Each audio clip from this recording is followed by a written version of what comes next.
everyone, it's Bowles, and we're back for Premier League podcast number 3. Again, different setup. Someone took our room, so we're in a different setup. And if I seem a bit bit more tired and less enthused, it's because I am. So yeah, I'm a bit more tired. So there you go. But yeah, welcome. And my right hand man is here again, the Renos. Left hand today. Anyway, okay, so I'll get stuck straight into the good stuff. So, winners and losers from the weekend. I'll go first this time because you went first last time. I would say that probably from this weekend, the big winners would be. Oh no, going too far. I think my first one would be Norwich. I think Norwich winning 3-1 at home, even though it's to Newcastle, but to get some early points, scoring 3 goals as well, and at home, first home game of the season, get the fans excited for the campaign coming up, and knowing that the team could score, and obviously their first player in a long time scoring a hat-trick in Timu Puki, so it's good for him. It was his second hat-trick of the season. Well, we did talk last week about how Norwich had a good attack, and they showed that against Liverpool, and now we saw against a team that's not Liverpool that they do have a good attack. So. And then I'll give my other winner. My other winner would be probably Spurs. I think going to Man City and drawing 2-2, even though they were close to getting the 3 points, and City could maybe see themselves unlucky with the VAR decision at the end of the game, but at the end of the day, Tottenham got the draw. They scored 2 goals. And I think they'd be very, very happy to pick up a point there, because a lot of people probably predicted Man City will just get it done. They'll just get the 3 points. They'll get 3 points most weeks, and if they lose, it's like, shit, they shouldn't have dropped those points. So that'd be my 2 winners. Who were your 2 winners for the weekend? I think we've covered it. I might just do 2 losers instead. So I think the 2 losers of the week, one would be, I'd probably say Watford.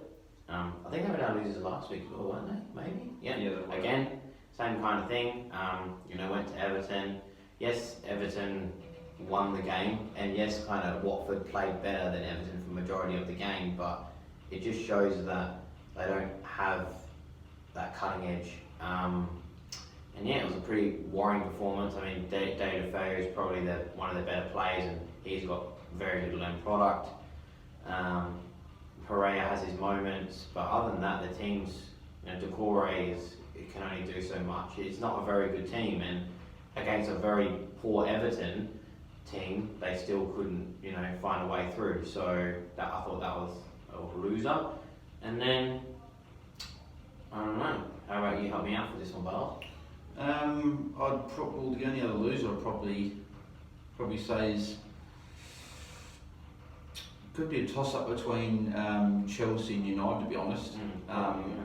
You say Chelsea because they should have been able to beat Leicester. I don't know what that noise is, but if you can hear that, I apologise. Chelsea drawing 1-1. Don't get me wrong, Leicester are a good side, but being at home, you'd expect Chelsea to get the 3 points and get the win. But they've only got 1 point in their first 2 games. No, I know who the losers are. Newcastle are the losers. Same thing kind of with the whole Norwich thing. Like, yeah, you could probably say Chelsea and Man United could be losers, but they were just more like bloody Pogba.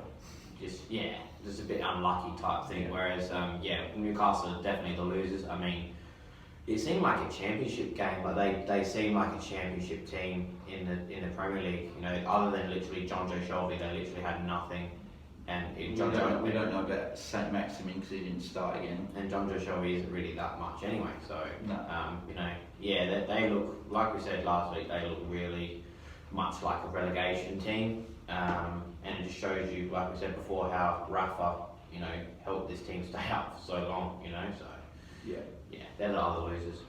So, there you go, that's the winners and losers for the week. So, we'll jump into the results. First game, Southampton lost 2-1 to Liverpool at St Mary's.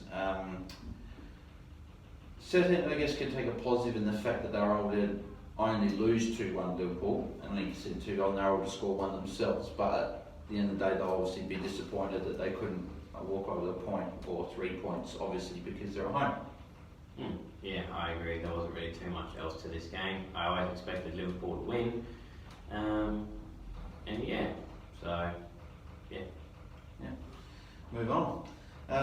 Norwich won 3-1 over Newcastle. Obviously, the big thing that came out of this game is, obviously, as mentioned before, Timu Puki scored his first hat-trick for the season, and Norwich's first hat-trick probably for at least, well, they haven't been in the Premier League for the last few years, so, but I can't remember the last time Norwich player scored a hat-trick in the Premier League, so long time coming, but good for him and good for Norwich to get 3 points and score 3 goals as well, and easily push Newcastle aside, really. You know, as you said last week, Norwich looked good in attack even against Liverpool. Like, they only scored 1 goal, but they had the better early chances last week, and then Liverpool obviously scored those 4 goals in the space of about a quarter of an hour, 20 minutes. So it's just the difference between the likes of Newcastle and that, and then Liverpool. So, but good for Norwich to hit 3 points. Anything else to add for that one? No. Everton then obviously won 1-0 at home to Watford, so good for Everton to get to get 3 points to go off the mark. They realistically probably would have looked at the first 2 games and thought we're probably going to get 6 points out of the first 2 games. Unfortunately got 4, which isn't the worst, but if I was Everton, I'd actually be a little bit more worried. Scoring only 1 goal in 2 weeks. Yeah, and you know they've got better players than what they're playing. They've got better players and they're not playing that great at the moment. I mean, I know it's only 2 games in, but there's a lot of teams that have already started the season off a lot better than them. Richarlison's not firing. Bernard's kind of carrying the team on his own a little bit in the first few weeks. Midfield's kind of not functioning. Gbamin had a good game in some aspects, and then other aspects he was giving away silly fouls and just not a Premier League player yet, like just not understanding that the game is quicker. And then so Everton need to readjust quickly. You know, I mean, they played. At least they haven't lost in their games. They played good for 20 minutes, and then after that, literally Watford had the whole game. But still, Watford were not good at all anyway. So it just shows that Everton need to improve. I don't at this stage right now. If they're going to continue to play like this, they're not going to be a top 10 team by the end of the year. So there you go. Yeah, and the big call from me was that they could have been close to top 6, and if not knocking and pushing those guys for the top 4 spots. But it was good to see Moise Keane come off the bench and play kind of well. Like he came off the bench the other way, but he didn't have a lot of impact. Yeah, because Crystal Palace dominated the game, obviously with Schneider going off in week 1. Yeah. So there you go. So the next game, Brighton West Ham, was a 1-1 draw at the Amex Stadium. So in a way, I see this as more of a positive for Brighton than I do West Ham, because Brighton were probably one of those teams you looked at before the season and thought they're probably the one of the 6, 7, 8 teams that were probably going to be fighting for those to stay in the Premier League and have 4 points out of the opening 2 games. And you're seeing West Ham would probably have them in the top 12.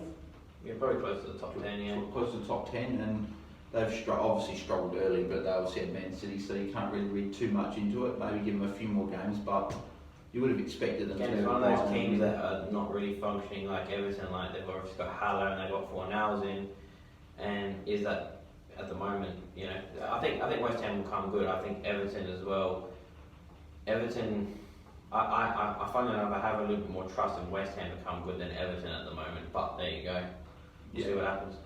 Yeah, no, we'll see what happens. West Ham, we want to get off to their first win this weekend, which we'll preview in a second. So, next game, Aston Villa lost 2-1 to Bournemouth at Villa Park. Probably, again, more disappointing for Villa than being a positive for, like, well, it's a bit like equal. Like, it's great for Bournemouth to go away from home and win, but it's a bit disappointing for Villa to lose at home when they did play quite well last week, didn't get rewarded. So they've looked alright in the first 2 weeks, but they just haven't been rewarded in terms. They haven't got a win or anything. They haven't even got a draw. So they've got 0 points in 2 games, which is going to start to get a bit worrying if they don't pick up some points. Yeah, but again, but it's only 2 games in the season. They played well this game, so I'm not too worried about it. So no panic stations yet for Villa, but they'd want to obviously pick up some points within the next few games to sort of get a momentum going, kickstart their season. Yeah, so Arsenal, Burnley, 2-1 at the Emirates Stadium. Bit of a surprise result. I mean, I thought Arsenal would have probably put through a few more goals than what they did, only scoring the $2, but I guess getting a win's a win, no matter what way you get it, so they got the win, but probably Burnley's a hard team as well, don't forget, so... Ashley Barnes scoring again, so he's second for the Golden Boot at the moment. Yeah, so it was a good performance by Arsenal. I think they were definitely playing out the back a lot more than, like before they try and play out the back, but they didn't have the players to do that, so they just cough up the ball and then get smacked 4-0. So this time they actually could play out the back. David Luiz came in this week and had a good performance. I mean, again, defensively he's not amazing, but on the ball he's very good, and he's enough of a leader to get the job done. But if Arsenal want to win a title, David Luiz and Socrates might not be good enough to be the centre-back pairing. But anyway, and then you've got Danny Ceballos with 2 assists as well. Danny Ceballos done really well. He's kind of that Santi Cazorla kind of player that they've kind of missed. That Jack Wilshere in his prime wasn't very long, but there you go. Santi Cazorla and Ceballos are both Spanish. So Ceballos done very well. Ozil was sitting on the stands again, so that was interesting whether Ceballos and Ozil can play in the same team. I think they can. I think they can. You can put Ozil as number 10 and you can have Ceballos sitting a little bit deeper, with almost like an Aaron Ramsey role. Yeah, so we see what happens. And then obviously Pepe got his, like a fair, he wasn't start.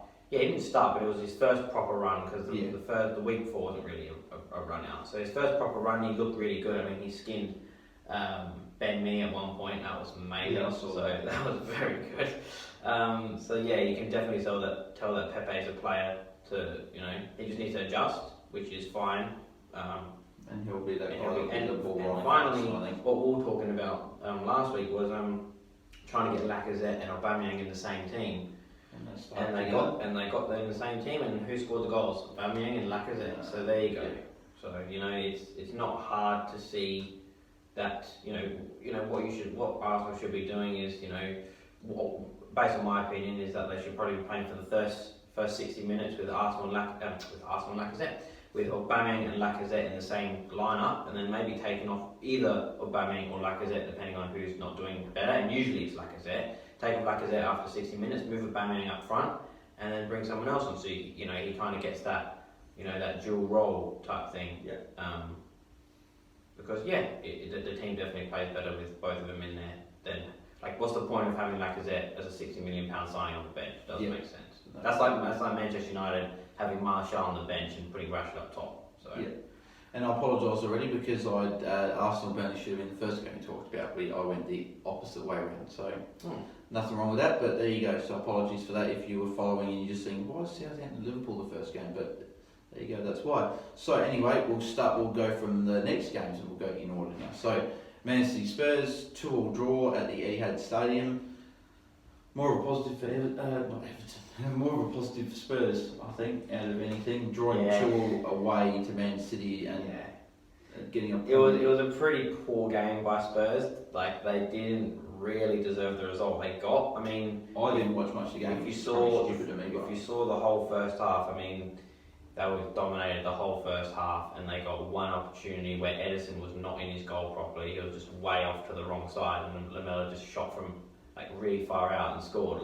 That's something that Edison has to be more aware of, because he's a ball playing goalkeeper, but you need to be in your goal first. So that was pretty annoying, but it's one of those things that you can just forgive that. It doesn't happen too often. What happened with Lucas's goal? Because I didn't see the game, unfortunately. I didn't really see the ending. I didn't see the Jesus thing.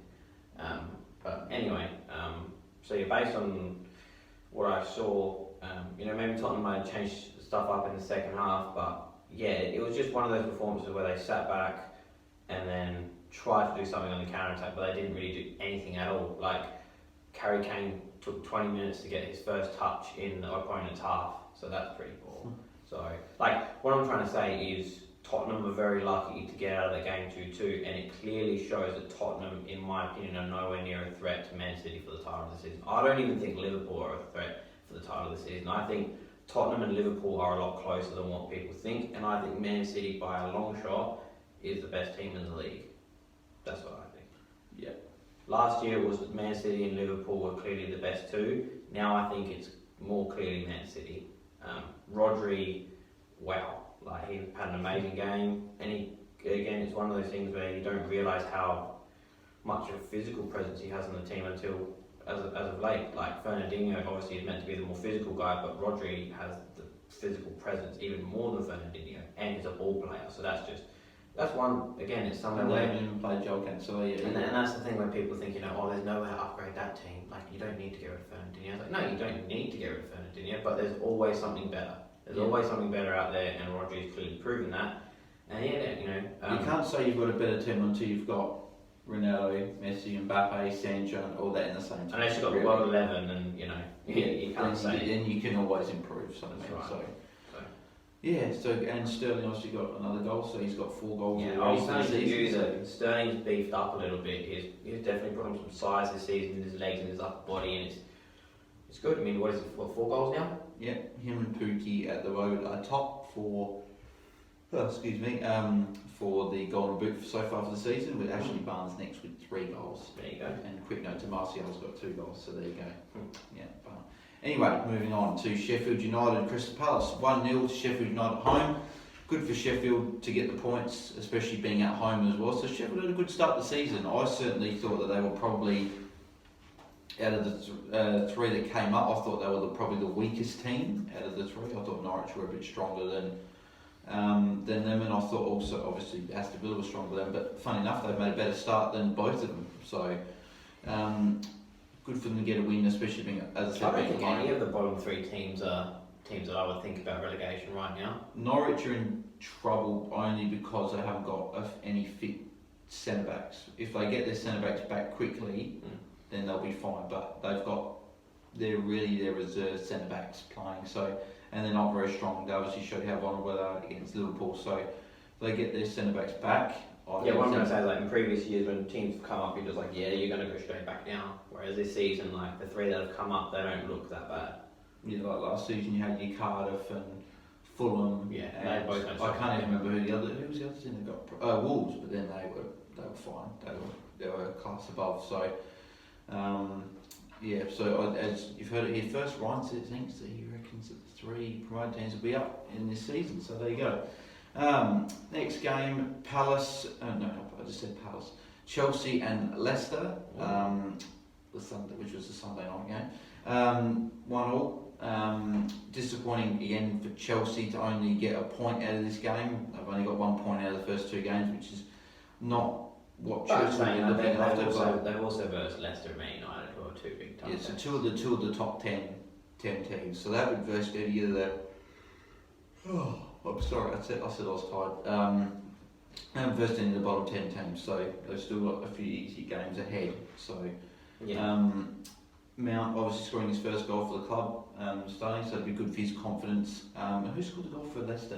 Was it Ndidi? I thought. Yeah. So what happened was, in the first few minutes of the game, Ndidi gave the ball away, and Mount obviously went in. And so Mount probably deserved to get 2 or 3 goals in the first 10 minutes of the game. So one of them was to go in, but that's something he needs to work on as well. He had, like I said, 3 opportunities. He put 1 away.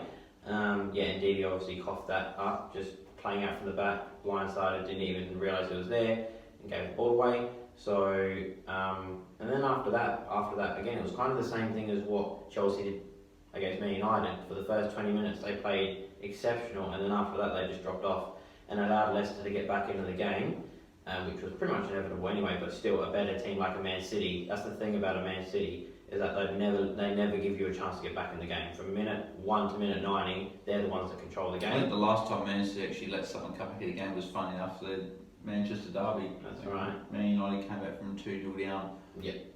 Paul Pogba. But yeah, so and then Leicester got control, and then the second half. Was it a corner? Yeah, it was a corner from Madison. Was it Madison? Yeah, it was Madison. There you go. So he did get an assist. Great.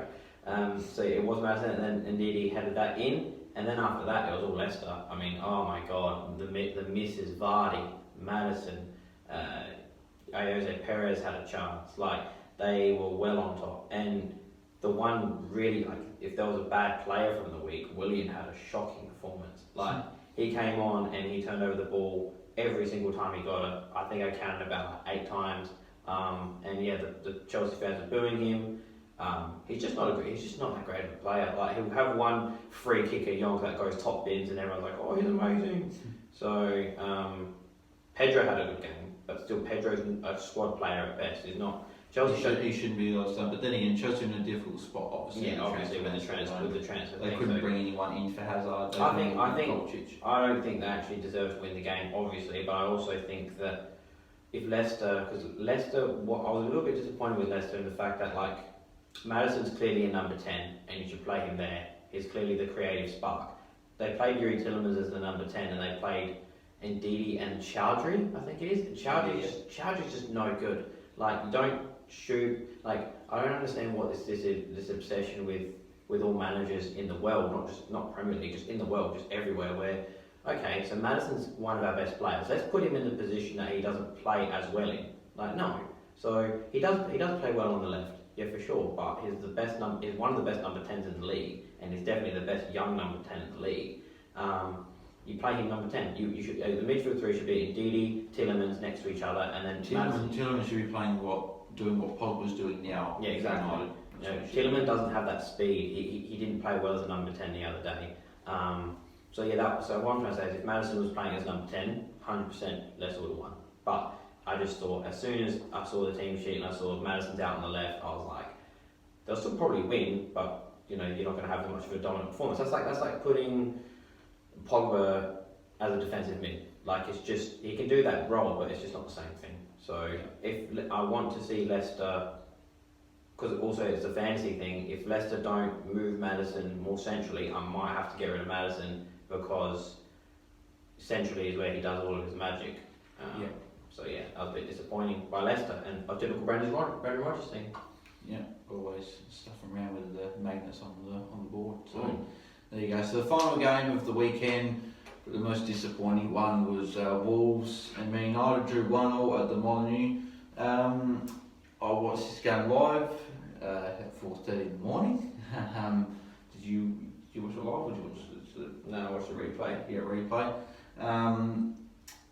United deserved to win the game. It's as simple as that, really. You could say biased, but not really, because Wolves only had the only 2 chances they really had was Jimenez hitting the post and Neves's like worldie of a goal. Probably going to be one of the top 5 goals I've seen. It was perfectly placed. Like De Gea, if you saw the replay in slow motion, De Gea's fingers got a touch to it, but yeah, I don't even know how his fingers got a touch to it. You really can't say it was perfect. It's perfect, simple as that. So I thought when the VAR came out, I thought, hang on, someone's offside here, and they're going to rule it out, but they didn't. So, but then obviously Pogba won the penalty with, like, in that play, he just showed me like he's the best player, best midfielder in the world, and definitely best 5 players in the world in my opinion. People keep trying to say De Bruyne is better than him. There's a case for it. He got 2 assists obviously for the Man City Spurs game, but I still think Pogba is better. I would still rather Pogba. I think they're the only 2 that you can compare. But they're the only 2. Yeah, they're the only 2 that you could. For me, De Bruyne and Pogba is a bit like Ronaldo, Messi. Like you've got Messi who has his qualities. You've got Ronaldo who's got his qualities, and Pogba's got his qualities. De Bruyne's got his qualities, but you can't really compare them at the same time as well. So, but. Yeah, that's a good analogy. Pogba and De Bruyne are like the Ronaldo and Messi of midfielders. Yeah, there's no one compared to them. So yeah, I'd take Pogba, but I'd take both. So, and then obviously went up for the penalty, and he missed the penalty, and a lot of people making a big deal about Rashford should have taken the penalty because he scored 6 and hasn't missed one in the Premier League, and Pogba's taken 15 and scored 10 and missed 5 or something like that. Stat like that anyway. I think you said it to me or whatever. But at the end of the day, as Ollie said after the game, he just said that they're the 2 guys that take the penalties. I don't have a problem with that. Pogba's taken a lot of penalties for us over the time and scored some important penalties. So yeah, and him and Rashford discussed it, and Rashford was like saying, yeah, that's fine, that you take it. So yeah, look, I don't think it's too much of a big deal. Going into the first half, obviously watching the game, United had a lot of Martial's first 4 touches were poor, and I was like, and then once he scored the goal, and I was like, here we go. But once he scored his goal, different player. But not, and it's not about that he had to score the goal to be a different player. You know, Martial and Rashford have kind of started the first 2 games, first 5 minutes a little bit poor, but as long as they can get into the game, that's kind of, you know, something that they can address. But it's all good. But what I'm trying to say is, you know, the team played pretty well. You know, there was plenty of chance. Like, it only came up on at half time that we only had like 2 attempts on target. Yeah, but we dominant. We had 69%. But there was that one with Martial when he was running through where he hit his heel at the very end. At the very end, and there was like maybe 3 half chances to Martial where he just couldn't control the ball or whatever. Like, it's just one of those things where, like, I'm very happy with Martial, but if he wants to be the best of the best, any chance that comes to him in the box, he's got to finish it. And it's not like they were all like, maybe the one with the one-on-one with the keeper at the end was like a one that he probably should have done better with. But the other ones, it was like, you can't be mad at him not doing better with those. But if you want to be the best of the best, you put those away. And that's the way that Ollie wants to play. That kind of like, we punish you when you make a mistake. And if that's the case, we need players to punish. And yeah, but the goal was good. Luke Shaw was bombing down a little bit more this game, so that's what something we talked about last week, and he fixed it this week. So there you go. The back 5 had no problem the whole game. It was very clear to see what Wolves were trying to do. Play counter attack. I thought the way the game it was just annoying. I thought the way the game went, it was all United in the first half. Second half was Wolves came out really well in the first 10-15, obviously with Adama played really well, but then United got control back after they scored the goal. Yeah.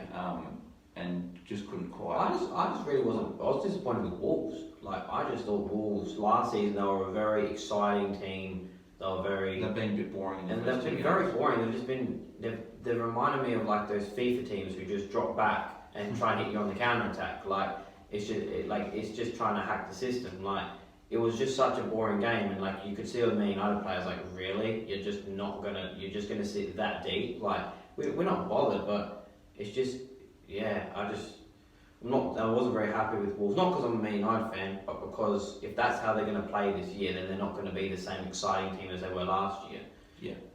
Because really, other than Jimenez and Neves, they had 2 chances in the whole game, and that's not what usually Wolves do. Yeah, usually Wolves create a few many more chances than that. So yeah, and also the last thing is Daniel James obviously got his first start for Man United this week, and yeah, so he played well. He got his early yellow card for a dive. I don't know if that was a dive or not. I mean, sometimes you just got to protect yourself from getting kicked, but whatever.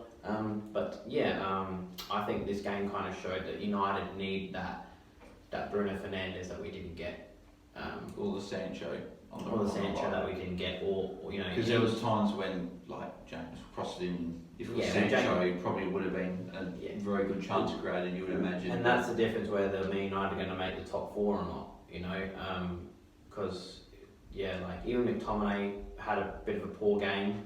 Next to Pogba. Pogba was running the show and McTominay wasn't really doing much. Jesse Lingard was doing all the running in the world, but did he ever set up an opportunity? Not really. And then Daniel James as well, again, same thing. You know, looked flashy, looked quick, did some great defensive work, but where was the end product? It wasn't there. And that's the difference between a team like Man United and a team like Arsenal and a team like, not Chelsea this year, but and Tottenham. It's like, who's going to be the most polished in the end? Because if Man United rely on Rashford and Martial to get the goals all the time, we might not have enough. What's the saying? Bows in the string in the bows? Something along those lines. There you go. Something like that. So there you go. So that's results from the weekend. Quickly move on to the upcoming fixtures. So we're back to having a Friday night game. Aston Villa versus Everton at Villa Park. So big game for Villa there. Be surprised if Aston Villa beat Everton. Be interesting. I don't get them to. So my prediction for this game would be 2-1. I think Villa will score. I think they've always got that threat of scoring. I think Everton will be able to get a couple passes. I think Richarlison will get off the mark this week. I think this is the week he'll get off the mark and pay back everyone that got him in his fantasy team, that put trust in him for the whole season. That that was me. So there you go. So I think he'll score, and I think Everton. I agree. 2-1 to Everton. I agree. Yeah. Norwich Chelsea. Funny enough, I'm going to probably go for an upset here. I think that Norwich are going to win 2-1. I reckon they're going to steal it because I think it's going to put a lot of pressure again on Chelsea, with obviously not having any signings. And I think Norwich is really good in attack. I think Chelsea will probably score, but I think this is a game where it could go 2-1 either way. It could be a 2-2 draw. I'm just going to go for an upset to create a bit of controversy, hoping that Norwich could win. So I think it'll be 1-1. 1-1 draw. Yeah, no worries. And then Brighton Southampton at the Amex Stadium. I probably should have said that Norwich Chelsea's at Carrow Road as well. I should have said that. But Brighton Southampton at the Amex Stadium. Interesting game. I probably think Brighton will get a 1-0 result here. I think that Brighton's defence at home is very, very good. They'll probably do a bit unlucky to concede to West Ham last week, but I think they'll be able to get another clean sheet, obviously showing that they've got a good defence. Defence is more American, but there you go. But I think they'll be able to shut out Southampton again, and if that's the case, Southampton are going to have to really not panic stations yet. Cause only, as I said, it's only 3 weeks in. You hit panic stations when it's like 5, 6, 7, 8 weeks, and you look back or whatever. But closer to 10, yeah. Yeah, closer to 10. But I think Brighton are going to win 1-0 against Southampton. I think it'll be again 1-1 draw. 1-1 draw.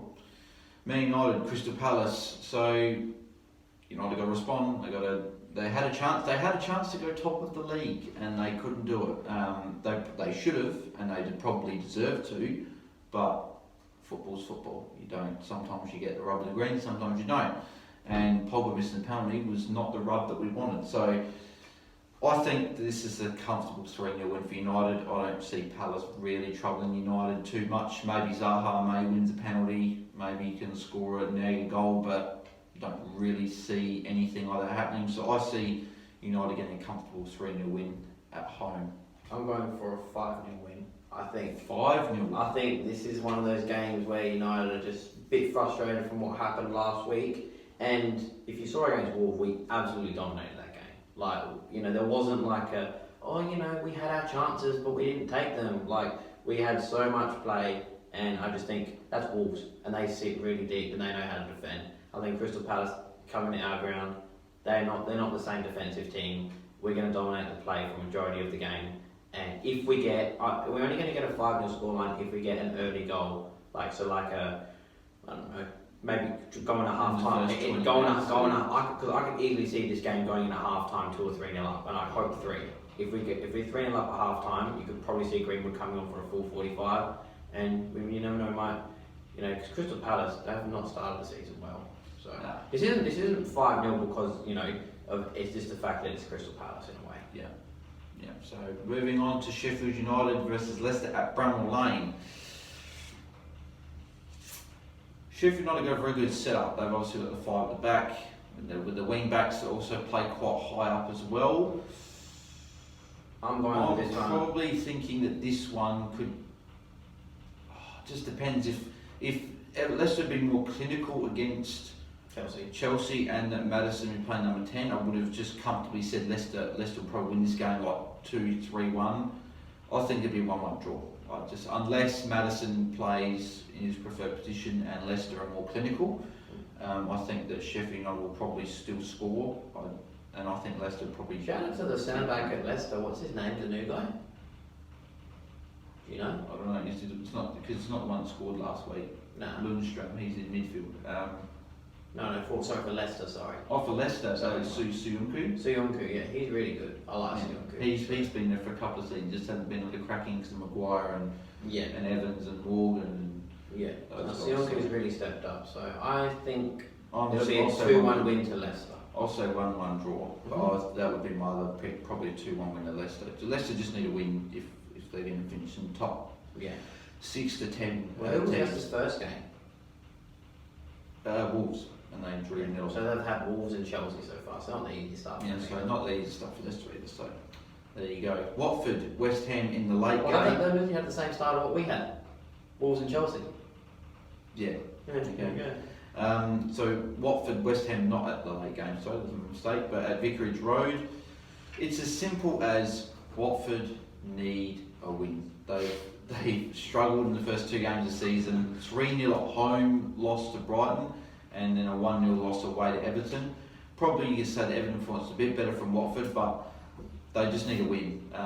And West Ham need a win. This is literally a game of two teams that really need a win, because West Ham lost 5-0 to Man City, and then they lost 1-0 last week. So they need to get back. These two teams need to get back on winning ways. But I think that again it'll be a 1-1 draw. Yeah, I go the same too. I'd say that both teams are going to get another draw, and it's going to hold their seasons for another week. So there you go. So the late game, you'd obviously say the game of the week, and one of obviously the top games of the year, Liverpool versus Arsenal.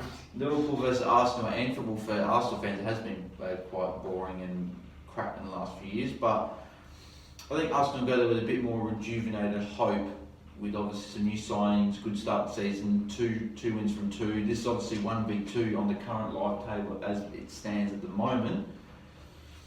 I still think Liverpool win. Yeah, for sure. I think that they probably win 2-1. I think Arsenal might be able to get a goal, but I think that Liverpool win 2 or 3-1. I think they'll win 3-1. I think Liverpool, looking at this week just passed, they didn't really field out the best team against Southampton either. Like they had like their midfield three or like Wijnaldum, Milner, and someone else. Like it wasn't. There was no Fabinho was on the bench. There was no Fabinho. There was no Keita. There was no. I think at the end of the day, I think it's just squad rotation. Yeah, obviously because they had the game Super Cup against. in the midweek. Yeah, that's what I'm trying to say is they'll have their full strength team against Arsenal. Yeah. And yeah, 2 or 3-1 for 2 or 3-1 for me, and 3-1 for you. So there you go. Bournemouth, Man City in the early game on the Sunday. I think that it's as simple as Man City win. I was just trying to think of it in a short sentence. I think it'll be it'll be a 2 or 3-0 win. Probably 2. I'd I'd say 3-0, 4-0 possibly. Yeah. I think Bournemouth might be Bournemouth could never goal, but yeah, I'll go for a 4-0 win to Man City. With Man City, Otamendi played the other day. Yeah, Stones was out injured. I'm pretty sure. Stones injured, yeah. So it'd be interesting, but I think Man City will just win again, and they'll keep going on their merry way. So there you go. So 4-0, and you said what? 2 or 3-0. 2 or 3-0. There you go. So the next game is the two later games on Sunday. Spurs Newcastle at Tottenham Hotspur Stadium. You'd think you would have got a better name for a stadium. I've got a Spurs Stadium or like Spurs Stadium, or just like a sponsor. Yeah. Like everyone's got a sponsor, whereas it's just Tottenham Hotspur Stadium. So anyway, we're not talking about stadiums. We're talking about the it's a bit weird. It's a bit like Manchester United Stadium. Like, it's a bit shit. Yeah. There you go. So Spurs Newcastle, Spurs for me. Yeah. I think 3-0. Probably 3-0. Could be 4 or 5. Newcastle. Oh. Could have been I was holding that in for ages. It could have been the AIA Stadium because that's their sponsor. Yeah. So that sounds not bad, but the Tottenham Hotspur Stadium. But yeah, so 3 or 4-0 for Spurs. They'll comfortably get past Newcastle. Go on Tottenham Hotspur Stadium. Where's that? Tottenham Hotspur Stadium. Prediction? Yeah, what for Tottenham Spurs Newcastle? No, for Greg versus Frank. No, of There you course go. it's bloody. I said I've already actually said that. If you said said 3-0. Yeah, I said 3-0 winner. Yeah, well, I like to finish off when you say the prediction after, but whatever. Wolves versus Burnley at the Molineux Stadium. A lot of teams have got.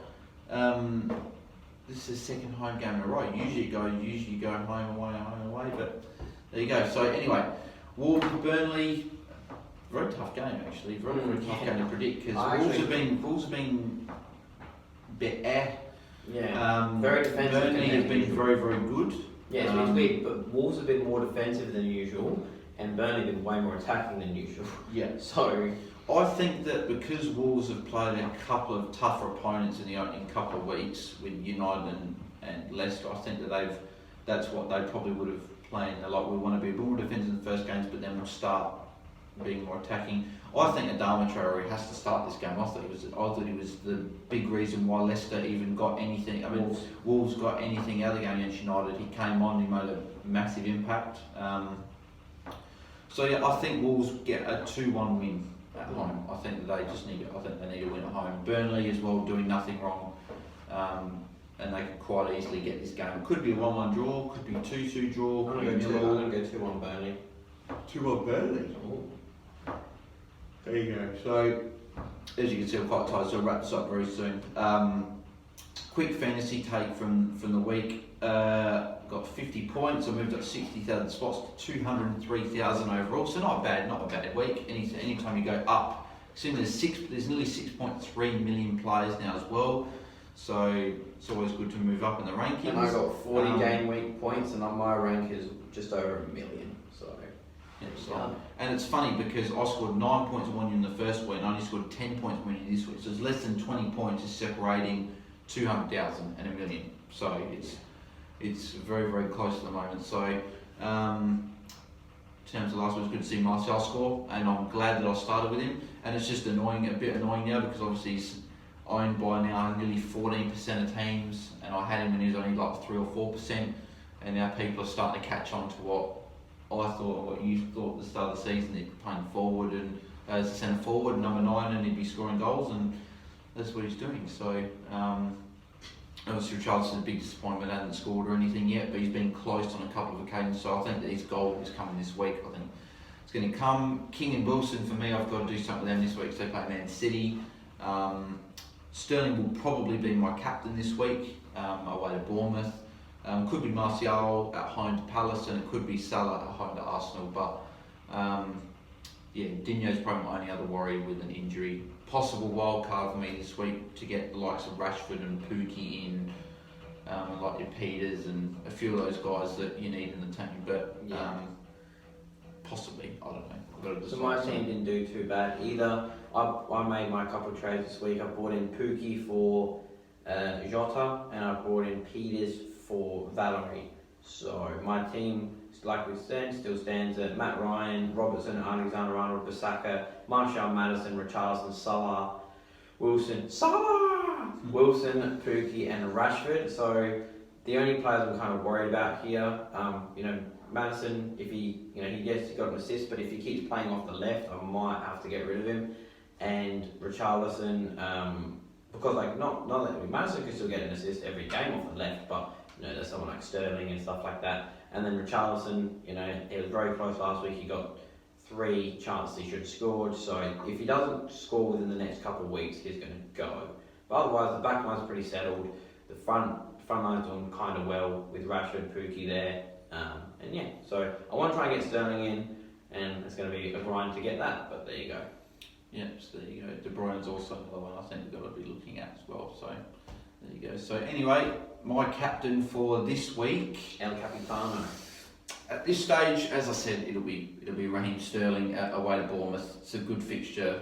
Man City can put 3 or 4 past. I might make Martial against Crystal Palace. But yeah, he's my other guy. I think Salah against Arsenal. I don't see Liverpool scoring 4 or 5, which probably eliminates Salah. But Salah can still score the 2 goals and they win 2-0, and he can still score high. But I think there's more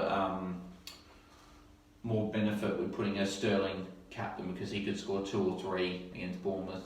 Martial could score a couple, I don't know. Easy couple. But yeah, at this stage it'll be Sterling as my captain, and you've got Martial. I've got Martial. So there you go. So anyway, thank you for watching the Premier League podcast number 3, the number 3. So thank you if you've watched all 3. If you haven't watched any of the other ones, go back and check the first one out. That was just a season preview and transfer window wrap up, so you can watch that any time. It doesn't necessarily have to be at the start of the season. Go back and watch last week's as well, give you some good insight to week 2, and then watch this one week 3 as well. Give it a like, subscribe to the channel if you haven't already, and then turn the little bell notifications on so you know when this video goes up. Go follow Ryan at Reynolds Fanos on Instagram as usual. That's about it, and we're done. So the next, and also go check out the Wolves Man United match review, which will be already up when this video goes up as well. So make sure you go check that out, and we'll see you in the next match review, which will be Palace against Manchester United from Old Trafford. So from me and Ryan, thanks for watching, and see you in the next video. Matt, cheers. See you when I see you.